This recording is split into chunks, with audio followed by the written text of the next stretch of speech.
নমস্কার বন্ধুরা, গোপালে হেসেলে আপনাদের সবাইকে স্বাগত। আজকে আমি পৌষ সংক্রান্তি স্পেশাল নরম তুলতুলে দুর্দান্ত স্বাদের একটি পিঠের রেসিপি আপনাদের সাথে শেয়ার করছি। এই পিঠেটা যাকেই খাওয়াবেন তারই কিন্তু খেতে ভীষণ ভালো লাগবে। তাই চলুন সময় নষ্ট না করে রান্নাটা করে ফেলি। আজকে একদম নতুনত্ব স্বাদের একটা পিঠের রেসিপি আপনাদের সাথে শেয়ার করছি। সেজন্য একটা বড় বাটির মধ্যে চালের গুঁড়ো নিয়ে নিচ্ছি। আমি এখানে 1 বাটি চালের গুঁড়ো দিয়ে দিলাম। চালের গুঁড়ো দিয়েছি যেই বাটিতে মেপে, সেই বাটিতে মেপেই আমি 1 বাটি সুজিও দিয়ে দিলাম। হাফ বাটি টক দই দিয়ে দিলাম। এবার এর মধ্যে স্বাদ মতো নুন দিয়ে দিচ্ছি। এবার সবকিছু খুব ভালো করে মিশিয়ে নিচ্ছি।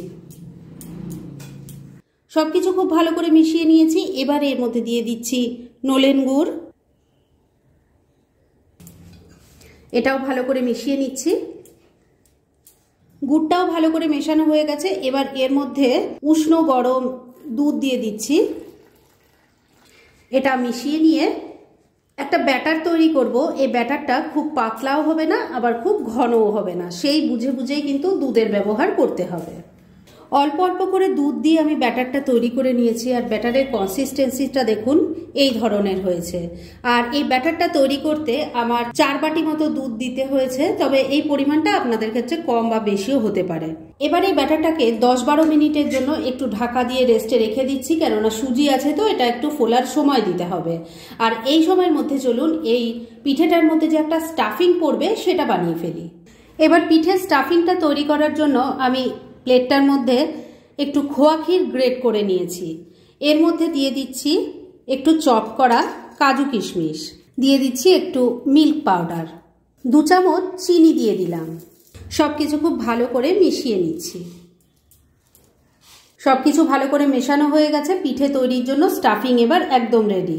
পিঠে তৈরির জন্য স্টাফিংটা তৈরি হয়ে গেছে, আর ওটা তৈরি করতে করতে ব্যাটারটারও ভালো মতো রেস্ট করা হয়ে গেছে। এবার এর মধ্যে চা চামচের 1 চামচ বেকিং পাউডার দিয়ে দিলাম। মিশিয়ে নিচ্ছি। বেকিং পাউডারটা ভালো করে মেশানো হয়ে গেছে। এবার ঘরের 3টে ছোট বাটি নিয়ে নিয়েছি। এর মধ্যে একটু অয়েল ব্রাশ করা আছে। এর মধ্যে ব্যাটার দিয়ে দিচ্ছি। 1 হাতা ব্যাটার দিয়ে দিয়েছি। এবার যে স্টাফিংটা তৈরি করে রাখলাম সেটা দিয়ে দিচ্ছি। এবার এর ওপর থেকে আবারও অল্প করে ব্যাটার দিয়ে দিচ্ছি। বাটি কিন্তু পুরো ভরে দেবেন না, কেননা এটা ফুলবে তো, সেই ফোলার কিন্তু জায়গা রাখতে হবে। 3টে বাটি ব্যাটার ভরে পুর দিয়ে রেডি করে নিয়েছি। এবার এর ওপর থেকে একটু কিশমিশ দিয়ে গার্নিশিং করে দিচ্ছি। 3টে বাটি দেখুন কিশমিশ আর আমন্ড দিয়ে একটু গার্নিশ করে নিয়েছি। এবার এটাকে আমি স্টিমে বসাবো। স্টিম করার জন্য একটা কড়াইয়ের মধ্যে অল্প জল নিয়ে গরম করে নিয়েছি, আর তার উপর একটা স্ট্যান্ড বসিয়ে দিয়েছি। এবার একটা ঝাঁঝরিযুক্ত থালার ওপর বাটিগুলো বসিয়ে সেটা স্ট্যান্ডের ওপর বসিয়ে দিচ্ছি। এবার এটাকে মিডিয়াম ফ্লেমে রেখে 6-7 মিনিট স্টিম করে নিচ্ছি। মিনিট 6 রান্নাটা করে নিয়েছি। এবার ঢাকা তুললাম। দেখেই নিশ্চয়ই বুঝতে পারছেন যে এগুলো তৈরি হয়ে গেছে। তবু কনফার্ম করার জন্য আমি একটা টুথপিক নিয়েছি, ইনসার্ট করছি। যদি ক্লিন আসে তাহলেই বুঝতে হবে যে ঠিকঠাক মতো তৈরি হয়ে গেছে। দেখুন একদম কিন্তু পরিষ্কার এসছে, তার মানে এটা একদম রেডি হয়ে গেছে। এবার তাহলে এগুলো আমি নামিয়ে নিচ্ছি, আর বাদ বাকিগুলো এইভাবে তৈরি করছি। তবে এগুলো কিন্তু গরম গরম বার করা যাবে না, গরম বার করতে গেলেই ভেঙে যাবে।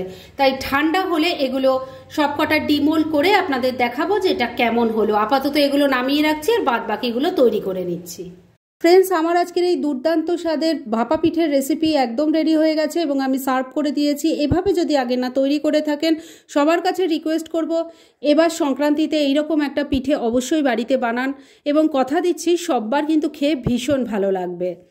আর এরকম ধরনের অনেক ভালো ভালো নিরামিষ রান্নার রেসিপি আপনারা গোপালের হেসেল সার্চ করলেই পেয়ে যাবেন, যার মধ্যে থেকে কিছু কিছু আমি সাজেস্টেড বক্সেও দিয়ে দেবো, সেখান থেকেও আপনারা দেখে নিতে পারেন। তাই গোপালের হেসেল অবশ্যই ভিজিট করুন। আর আপনারা কেমন ধরনের রেসিপি চাইছেন সেটাও কিন্তু আমাকে জানাতে পারেন। আমি চেষ্টা করব সেই সব রেসিপিগুলো আপনাদের সাথে শেয়ার করার।